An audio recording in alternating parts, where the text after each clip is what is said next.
Hello students. Today we will start next unit, that is unit 2.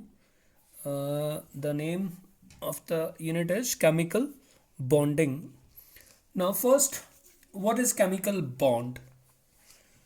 So students, in any chemical substance, the constituent particles, maybe ions, atoms or molecules, they are held by some force of attraction. For example, in sodium chloride, the constituents are sodium ion and chloride ions, and being oppositely charged, they are held by an electrostatic force of attraction, which is called ionic bond. In HCl, atom H and chlorine, they are held by some force which is called chemical bond. So, what is chemical bond? The definition or answer is that a chemical bond is a force of attraction which binds together the constituent particles in a chemical substance together. Now, a question arises as to why atoms combine. So, now we'll discuss cause of chemical combination. So, students, you must have learnt that noble gases, they do not show any reactivity, means they do not combine because of the fact that they have stable electronic configuration. And their stable configuration is because of the fact that they have 8 electrons in the valence shell. But other atoms combine. And why do they combine? Because they also tend to acquire the nearest noble gas configuration. So we may say that atoms combine to acquire stable nearest noble gas configuration so as to acquire stability. In simple words, atoms combine to have 8 electrons in the valence shell. So this is called octet rule. Oct is for 8. So this is called octet rule. However, one of the noble gas, helium, has only 2 electrons in the valence shell. So some of the elements may combine to acquire helium like configuration, that is, they tend to have 2 electrons in the valence shell. This is called duplet rule. Say I have 2 examples here. In sodium chloride, sodium has configuration 281. So in order to acquire nearest noble gas configuration, that is neon like configuration, sodium needs to get rid of this electron. Now chlorine on the other hand has configuration 287. So it has 1 electron less than the nearest noble gas configuration. So chlorine require 1 electron to acquire noble gas configuration. So sodium loses 1 electron so as to acquire nearest noble gas configuration, that is neon like configuration, and chlorine gains an electron to acquire argon like configuration. And when sodium loses 1 electron, it acquires positive charge. Chlorine, when gains electron, acquires negative charge, and being oppositely charged, these ions are then held together by an electrostatic force, which is called a chemical bond, or to be accurately, it is called ionic bond. Now HCl, now hydrogen has 1 electron in its valence shell, and in order to acquire helium like configuration, hydrogen shares an electron with chlorine, and similarly chlorine has 287. So in order to have 8 electron, chlorine shares an electron with hydrogen. So here the H and Cl are also held by the shared pair of electron, and here hydrogen acquires nearest helium like configuration and chlorine acquires nearest noble gas configuration, that is argon like configuration. So the answer to this question, that why do atoms combine, is that they combine to have nearest noble gas configuration. Now we will discuss how atoms combine. So the next topic is modes of chemical combination. Now there are 3 modes of chemical combination. That means atoms can acquire nearest noble gas configuration in 3 different ways. First is by complete transference of electron. Students, in this mode of chemical combination, one atom loses electron to acquire noble gas configuration and the other gains electrons to acquire noble gas configuration. For example, again I'm discussing sodium chloride. So in sodium chloride, sodium has one electron more than the nearest noble gas configuration, and chlorine has one electron less than the nearest noble gas configuration. So sodium loses an electron, chlorine gains that electron. So sodium, by losing that electron, becomes positively charged, that is cation. Chlorine becomes anion by gaining one electron, and then these positive and negative ions are held together by a strong electrostatic force of attraction, and this is called ionic bonding. So this concept or this mode of chemical combination, that is complete transference of electrons, leads to the concept of ionic bond, which is also called electrovalent bond. Now the second mode of chemical combination is by mutual sharing of one or more electrons.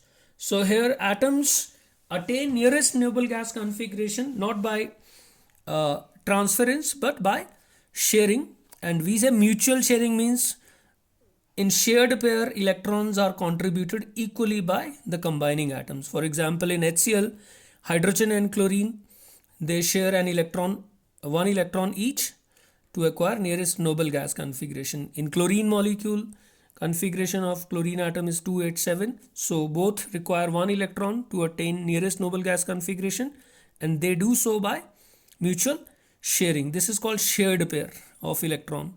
In oxygen, oxygen has 6 electrons.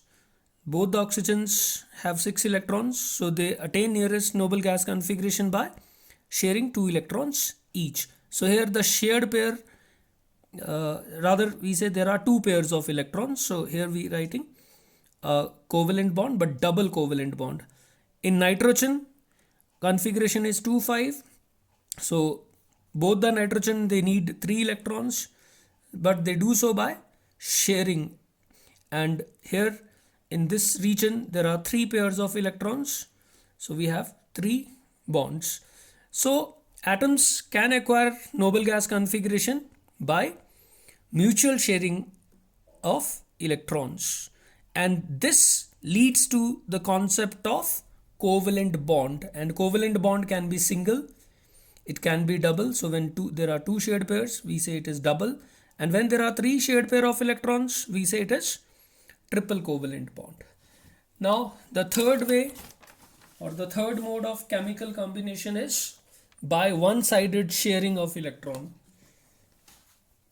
Now this is a concept where both the electrons of the shared pair, they come from one of the combining atoms. For example, look in this case, A has 8 electrons in the valence shell, but B has 6 electrons in the valence shell. Now both can combine or both can attain nearest noble gas configuration, but what happens is that both the electrons of shared pair, they come from A. So in this way, A has 8 electrons, but B also has 8 in its outermost shell now. So here, since both the electrons are coming from A, so we say A is a donor atom and B is an acceptor. So this type of bond is also a type of covalent bond, but this is not a conventional covalent bond. We call this type of covalent bonding as coordinate bond or dative bond, and we represent it by an arrow from donor atom to acceptor atom. So this is the third mode of chemical combination. Now we'll discuss these 3 modes one by one in detail. First we have ionic bond or electrovalent bond. So we have already learnt that ionic bond is a chemical bond which is formed by complete transference of one or more electron. So in this case, one atom loses electron while the other gains electron. So it is formed between atoms of metallic and non-metallic elements, because metallic element will lose and the non-metallic atom will gain electron.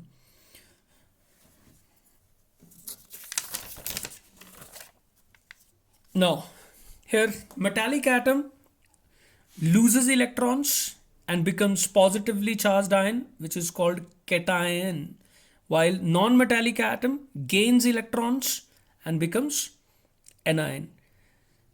So atoms of both metallic and non-metallic elements attain nearest noble gas configuration. Here I am explaining this concept by taking example of calcium fluoride. Look, in calcium fluoride, metallic atom calcium has configuration 2882.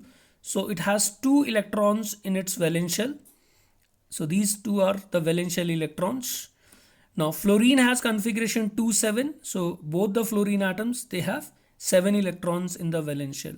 Now in order to acquire stable noble gas configuration, this calcium loses 2 electrons.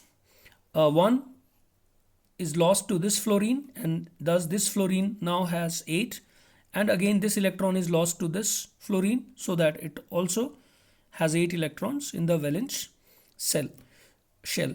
Now calcium, since it is losing 2 electrons, so as to acquire noble gas configuration, it acquires +2 charge. So calcium here is cation, and fluorine atoms, they gain 1 electron each, so they are anions, and being oppositely charged, these ions are then held together by an electrostatic force of attraction, which is called ionic bond.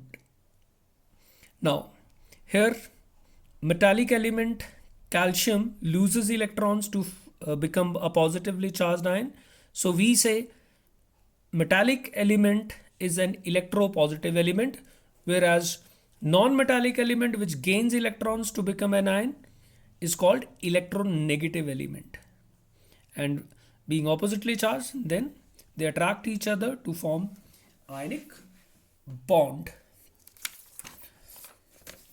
Now the compounds which are formed as a result of this result of the complete transference of electrons from one atom to another are called electrovalent or ionic compounds. Now in ionic bonding or concept of electrovalent bonding, a very important term is electrovalency. So what is electrovalency? Look, in ionic bonding, electrons are lost by metallic atom and they are gained by non-metallic atom. So the number of electrons lost or gained by an element during the formation of ionic compound is called electrovalency. For example, look, in calcium fluoride, electrovalency of calcium is 2. Why? Because calcium loses 2 electrons to acquire noble gas configuration. Now electrovalency of fluorine is 1. Why? Because fluorine needs an electron to acquire nearest noble gas configuration. So electrovalency is simply the number of electrons lost or number of electrons gained during formation of ionic bond. Thank you.